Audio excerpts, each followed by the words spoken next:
Здравейте! Вие сте с Foodie by Alex, аз съм Алекс и ще ви покажа как да си направите безглутеново брашно вкъщи.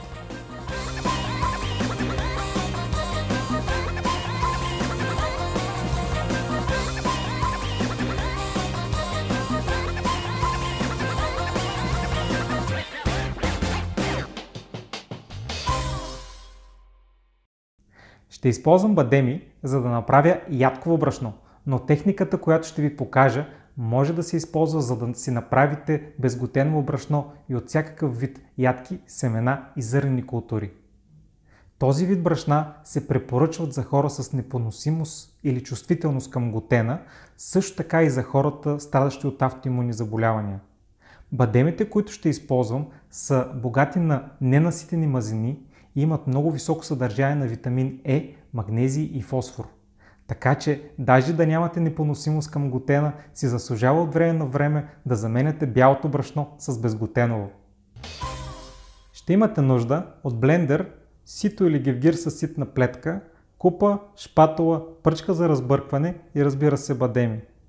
Всеки блендер ще ви свърши работа, но по-добър резултат ще получите, ако ползвате по-мощен блендер, отколкото по-слаб. Бадемите е хубаво да са бланширани.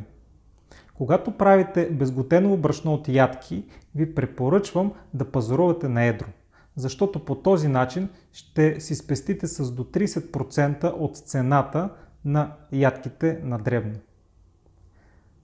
За да направя брашното от бадеми, ще използвам 150 грама. Няма да ползвам по-голямо количество, защото може да се смелят неравномерно. Трябва да знаете, че когато правите безглутеново брашно от ядки или семена с високо съдържание на мазнини в тях, както са бадемите, трябва да се внимава колко време се смилат. Защото ако се прекали, крайният резултат ще наподобява повече на паста, отколкото на брашно. Пристъпвам към смилането.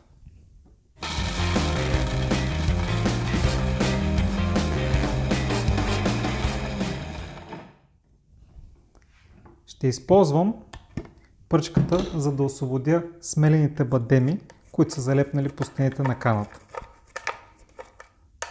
След това започвам да пресявам вече смелените бадеми.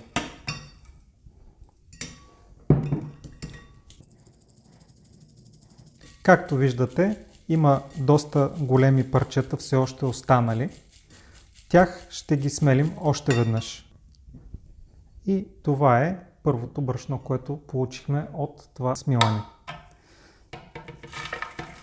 Това, което не се е смелило, го връщаме в блендера.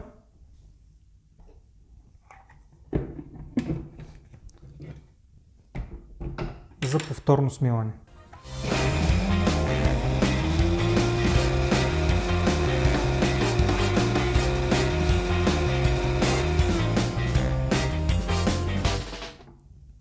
Отново ще си послужа с пръчката.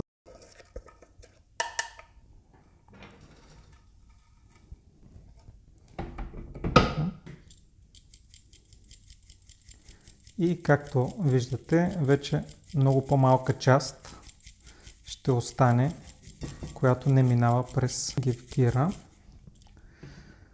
Ще използвам шпатулата, защото виждате, че има много големи парчета, които са просто сплескано брашно. Така че с шпатулата мога да си помогна и тези парчета да минат през гевгира. И получихме едно доста добро количество брашно. Това, което остана, може да се пробвате да го смелите пак. Видяхте, че е лесно да се направи здравословно брашно вкъщи. Не забравяйте, че техниката, която ви показах, може да използвате да си направите безглутеново брашно от всякакъв вид ядки, семена и зърнени култури.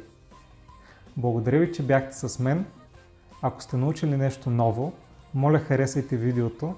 Ако не сте абонат на канала, моля абонирайте се, за да не изпуснете следващите видеа. Ако имате въпроси или предложения, моля коментирайте по-долу. Вие бяхте с Foodie by Alex. До следващия път!